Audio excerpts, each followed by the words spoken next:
Hello and good morning everyone. So today we will talk about uniform circular motion.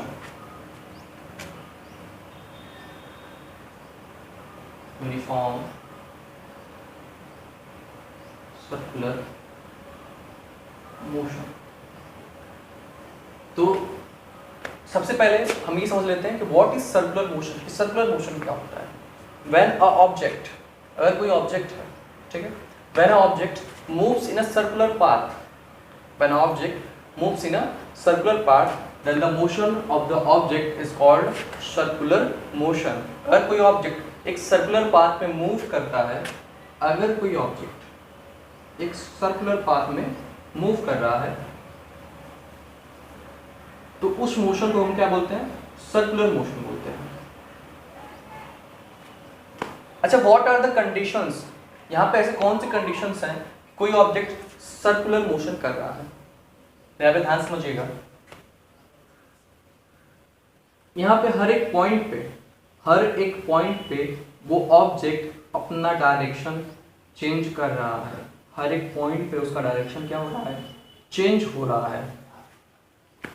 तो हर एक point पे अगर direction change हो रहा है तो ऐसी ही सिचुएशन में कोई ऑब्जेक्ट सर्कुलर मोशन कर सकता है.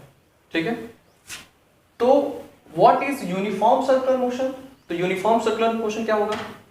यहाँ पे इसका डेफिनेशन होगा when an object moves in a uniform speed in a circular path. When an object moves in a uniform speed in a circular path, then the motion is known as uniform circular motion. ठीक है.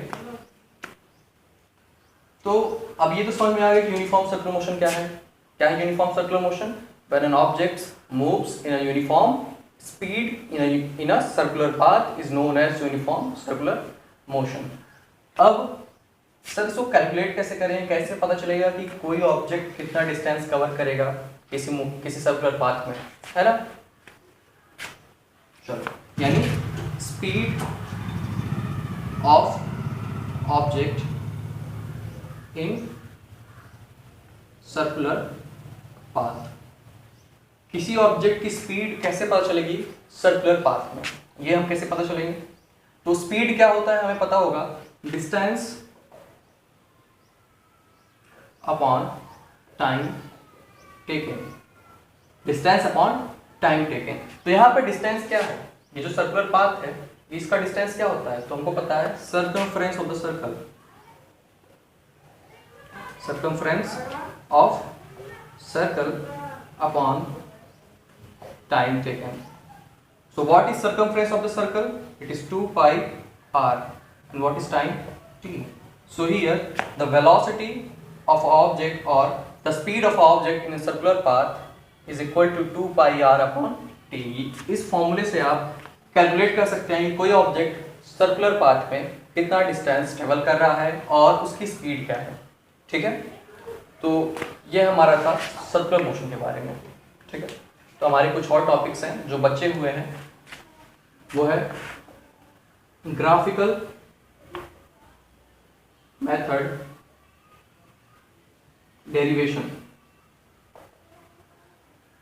Graphical method derivation ये हमारा last topic होगा.